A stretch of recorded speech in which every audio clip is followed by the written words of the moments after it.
the Labour leadership election becomes chaotic, the Tories go crazy with left-wing policies, and John Bercow plans to ruin Valentine's Day. Hello everyone and welcome to another show.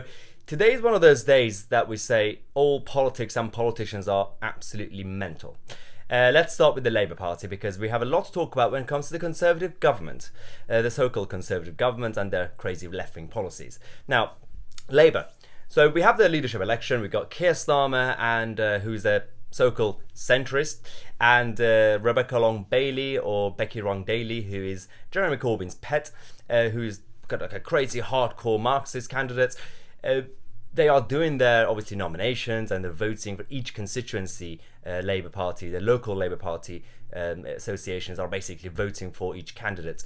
Now, yesterday we had Islington North. That is obviously the Corbyn headquarters. Jeremy Corbyn is the MP there.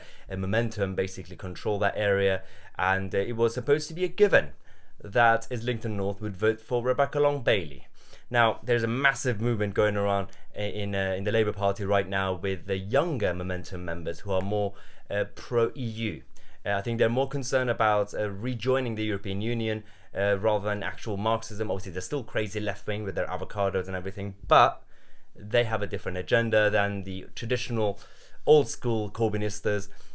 So they did the vote, and this was the result. Yes, Islington North CLP nominated Keir Starmer to be the next leader of the Labour Party, and also when it comes to the deputy leader between Angela Rayner and obviously Richard Bergen, Angela Rayner won.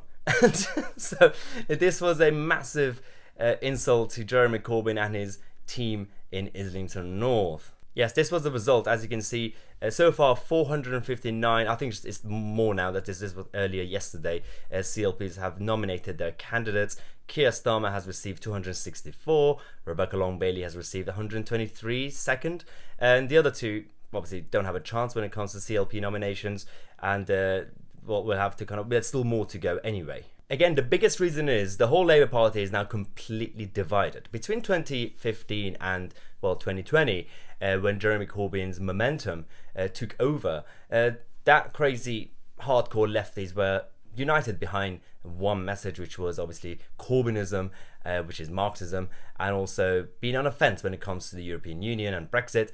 Right now, you now have two different camps. You got the pro-EU people and you've got the Marxists.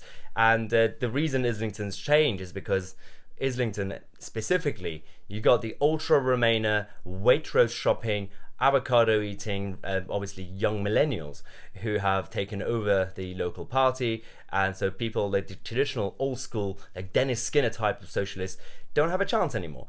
So Rebecca Long-Bailey is now in trouble. So the Guardian readers are coming back to strike and to take their candidate who is Keir Starmer to become the next leader. But the division doesn't stop here, because firstly it would be absolutely hilarious if they elect Keir Starmer, the only male candidate. This is the party that is obsessed with making sure that the next leader is female.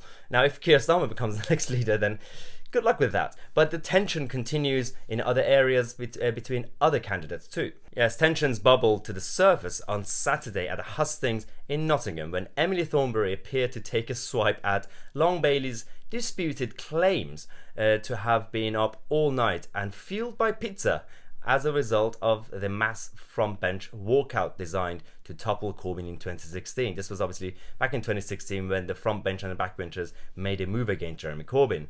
To gasp from the audience, Thornberry said, "I know some people had to be up late eating pizza, but I did all these difficult jobs at the same time in support of the leader in the way he needed to be supported." Wait, what? All these difficult jobs of eating pizza. Long-Bailey responded to the jibe saying, "Oh, meow, we love each other, really. I was working very, very hard. I'll have everybody know we did have to eat pizza." Seriously, what's going on with this Pizzagate? So working really hard, eating pizza, making a move against their own leader. This is the divided Labour Party. Now, all these new MPs since 2015, 2017 and now 2019 intake, they're also crazy. The reason they can't get themselves together, as opposed to what they had back in the 2000s with Tony Blair, at least the party had some discipline. The new MPs, again, They have no idea anything about politics. You got one of them, which is actually quite interesting. This one is Zara Sultana. She's a new MP. A couple of weeks ago, this was the Parliament were voting for the select committees. Now, the way select committees worked, obviously each party will get an allocated number of MPs for each side, the Conservatives and Labour. And this idiot tweeted saying, "The Tories are trying to get me to vote for them onto select committees. Lol, that's not me." And then she threw the Tobias Ellwood's leaflets and literature into the bin. Yeah, so she basically thought that you have to vote between the Tory candidates and the Labour candidates, and she was like, "I'm not going to vote for a Tory." Doesn't work that way. It doesn't work that way. Each party gets allocated, obviously, the candidates and the nominations.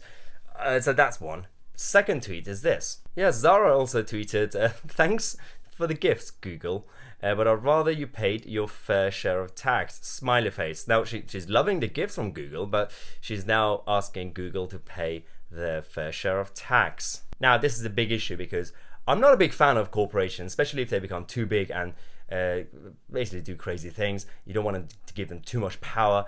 But when it comes to taxation, now, there is a difference between tax efficiency, tax avoidance, and tax evasion. Tax evasion is illegal. Obviously, if you don't do it, you could be in trouble. It's against the law. Tax avoidance and tax efficiency, it's not just something that only corporations do. Most of us, on a daily basis, individuals, we do it all the time, especially sole traders, small business owners. It's not really, it's not against the law. If you have a problem with it, and most of the time we have a problem with, crazy tax efficiency schemes, what you do is you get into power, you change the law.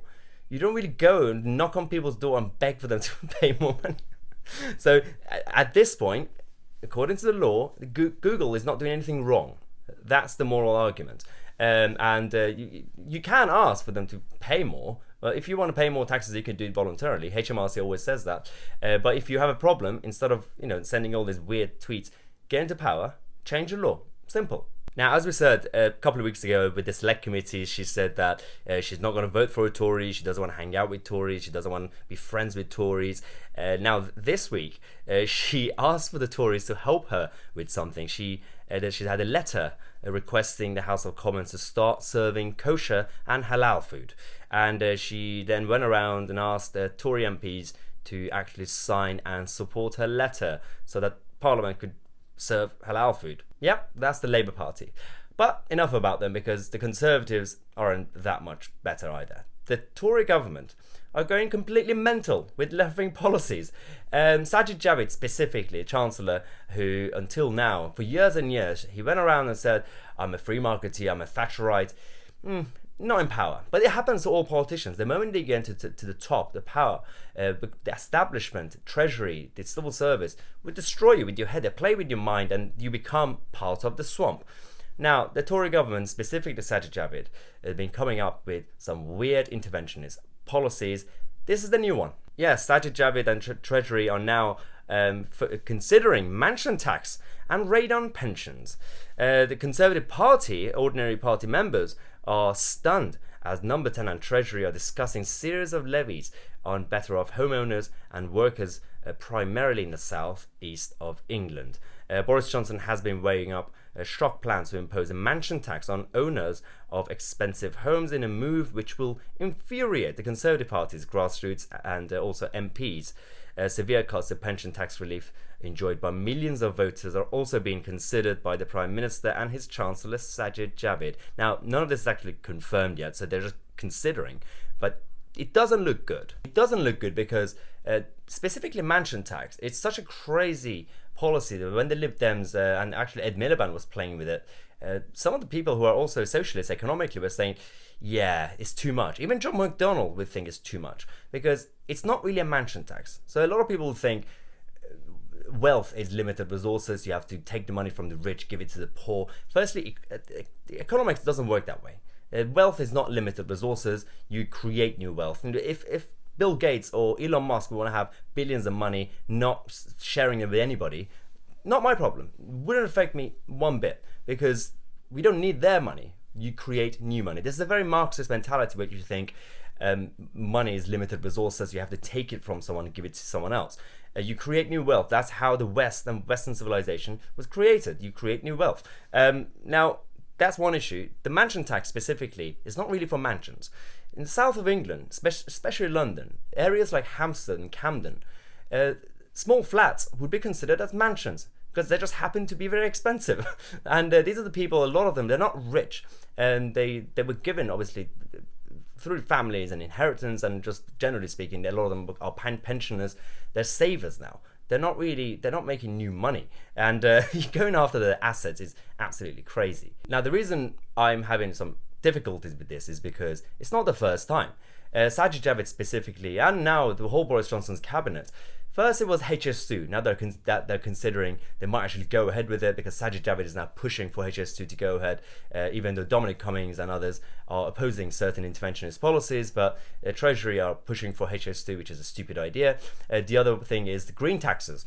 Now, for the sake of environment, now you could be a pro-environment government, you could be green or whatever you want to do, but if you think that the world is going to end in 10-20 years, so we're going to have to go absolutely crazy with left-wing green policies now to save us, then you're wrong. The world is not going to end in 10-20 years. And this is also counterproductive. And the other one is 5G and Huawei. The government are also considering working with Huawei and China. A lot of people are quite supportive of this. They say, oh, you can trust China. Everything is fine. What are they going to do? Yeah, I'm not going to trust them. Not in a million years. I'd rather take Donald Trump's side on this than the Tory government at the moment.